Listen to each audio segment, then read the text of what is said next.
네, 안녕하십니까. 부부손해사정사입니다. 네, 안녕하세요. 문인곤 변호사입니다. 이번 시간에는 이제 어떠한 충격이 없는 상태에서 사망화체 발견이 되었는데요.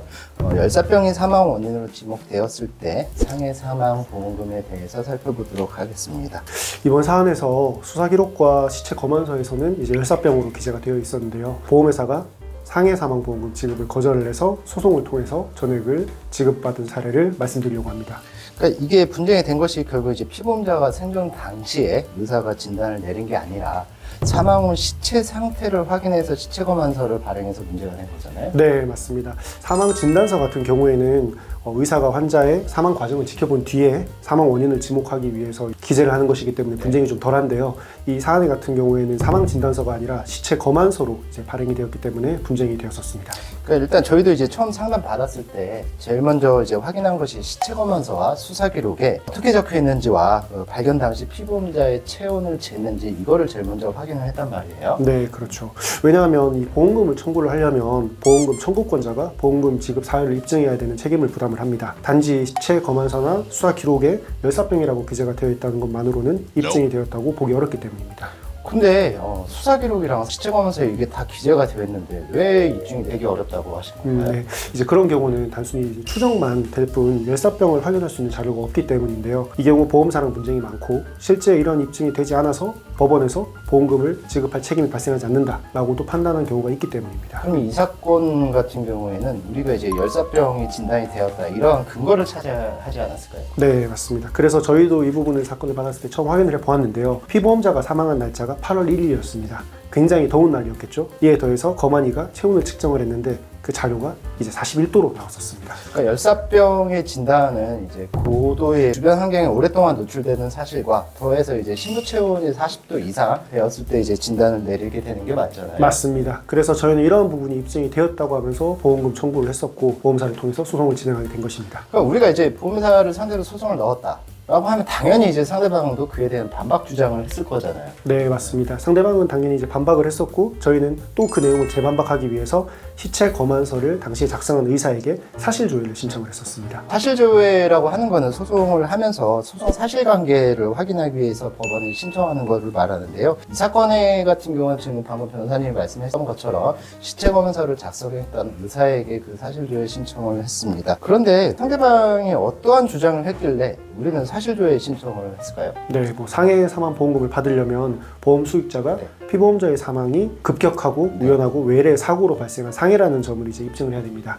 그런데 상해가 아니라 질병으로 인해서 사망할 가능성이 있으므로 보험금 지급을 하지 못하겠다고 주장을 했던 사안입니다. 그래서 이런 주장들은 이제 사실 보험사에서는 매번 나오는 주장들입니다. 그러니까 상해가 아니다라는 건데 그럼 구체적으로는 어떠한 주장을 했나요? 이 사안에 대해서? 네, 이 사안에서는 이제 과거에 피보험자가 뇌 CT 촬영을 해서 뇌혈관 질환이 있었습니다. 그리고 심장 초음파에서도 이상이 있었기 때문에 이러한 심장이라든지 뇌 질환으로 인해서 사망한 것이다 라는 주장을 했었습니다. 근데 이제 보통 이런 사고와 관련해서 보험사랑 소송을 하다 보면은 이게 의학적인 부분이기 때문에 보통 이제 법원에다가 이제 감정 신청을 하게 되는데 이 사안 같은 경우는 왜 사실조회를 했을까요? 네, 일반적인 분들이 감정을 많이 알고 계시는데 이 감정 절차라는 것이 굉장히 시간도 오래 걸리고 비용도 또 듭니다. 그래서 무엇보다 발견 당시에 피보험자를 관찰을 했던 의사가 있었기 때문에 저희는 사실조회 신청을 하게 된 것입니다. 그러니까 아무래도 이제 그 의사가 한번 진단을 내렸기 때문에 어떤 근거가 존재해서 그랬을 거니까 그 부분에 대해서는 좋은 선택이었던 것 같은데요. 네, 맞습니다. 실제로 그래서 사실조회 회신을 받았을 때도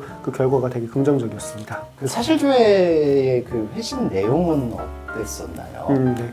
한 가지씩 좀 말씀을 드리면 첫 번째는 사망 당일 날씨가 더웠고 신부 체온이 41도였던 점, 그리고 두 번째는 피보험자가 고혈압, 빈혈 등이 있었지만 폭염으로 인한 사망이 우선시되었던 상황이었던 점, 그리고 세 번째는 발견 당시 심장 혹은 뇌 질환으로 사망하였을 증상이 없었기 때문에 열사병으로 진단을 하였다고 회신이 왔었습니다. 그러니까 뭐 사실조회 내용만 보면은 열사병이 사망의 원인이다라는 게 이제 명확히 확인된 것 같은데 그럼에도 이제 보험회사에서는 부검을 안 했으니 그 열사병에 대한 입증이 제대로 이루어지지 않았다 이렇게 주장을 했었잖아요. 네, 사실 입증 책임이 저희한테 있었기 때문에 사망 원인을 정확히 밝히려면 부검을 시행해서 밝혀낸 것이 맞긴 합니다. 하지만 수사기록, 시체 검안서, 그리고 이번에 왔던 사실 조회 회신까지 모두 열사병으로 이제 사실을 입증하고 있었기 때문에 과연 이 정도로 입증이 되었는데도 사망 원인이 불명확했다라는 보험사의 주장은 솔직히 좀 당황스러운 면이 있었죠. 그리고 이제 또한 저런 것도 있단 말이죠. 사망 원인을 밝히는 거는 부검이 제일 정확한 거는 맞기는 한데 이게 이제 열사병은 부검으로 밝힐 수 있는 질병은 아니거든요. 왜냐하면 사람이 죽으면 기본적으로 점점점 체온이 떨어지게 되는 거고 또한 이제 그 시체가 냉동고에 들어가서 며칠 동안 이제 보관이 되기 때문에 점점 이제 체온이 떨어지니까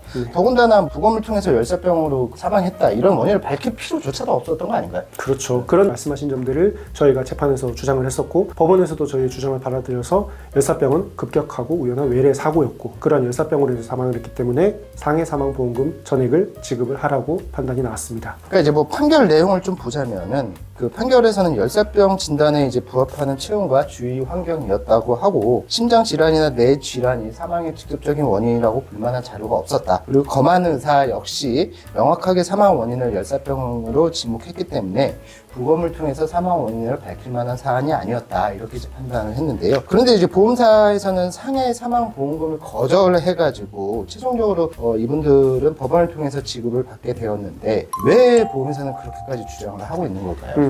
네, 사실 보험사는 일단 보험금을 거절을 하면 모든 사람들이 소송을 제기해서 이제 권리구제를 받는 경우는 없습니다. 그래서 상당수는 또 포기를 합니다. 그렇기 때문에 이제 보험사들이 이런 주장을 하고 소송을 하더라도 이제 끝까지 가는 게 아니라 중간에 화해 공고 결정이라든지 조정을 통해서 일부 보험금만 이제 지급을 하는 경우도 있어서 이제 보험사들이 그렇게 하는 것 같았습니다. 근데 이 사안의 이제 보험 수익자인 유가족 같은 경우에는 우리랑 여러 그 통화를 하면서 이제 사실관계에 대해서 파악을 하고 이제 어느 정도 이 승소 가능성을 이제 확인을 했을 거란 말이에요. 그래서 이분 입장에서는 이제 우리가 이길 수 있겠다라는 이제 거의 확신 같은 게 있었어가지고 만약에 이제 법원에서 화해 공고를 이제 하던가 아니면 상대방에서 뭐 화해 공고나 뭐 조정 신청을 해가지고 뭐 일부의 보험금 아니면 소송 가액만 지급하겠다 이런 제의가 있을 때는 절대적으로 거부를 한다라고 했었습니다. 왜냐하면은 이긴다라고 했을 때에는 그 이긴 가능성도 높았거든요. 더해서 그에 따른 이자와 또한 이제 변호사 비용의 일부를 또 이제 상대방한테 청구를 할 수 있었던 그런 상황이었기 때문인데요. 어쨌든 상해 사망이라는 담보 자체는 누가 뭐 때리고 아니면 어딘가에 부딪히고 이런 경우만 지급되는 게 아니라 신체 외부적인 원인에 의해서 발생한 경우 보험금 지급이 될 수가 있기 때문에 생각보다 범위가 좀 넓을 수가 있습니다. 이런 부분에 대해서 보험회사에게 잘 주장을 해서 보험금을 청구해야지만 지급을 받을 수 있다 이렇게 이제 보시면 될 것 같고요. 저희가 준비한 내용은 여기까지였고 도움이 됐다고 한다면 좋아요, 구독, 알림 설정 부탁드리고 도움이 안 됐다고 하더라도 다음 동영상에서 분명히 도움이 될 테니 좋아요, 구독, 알림 설정 부탁드리도록 하겠습니다. 예, 감사합니다.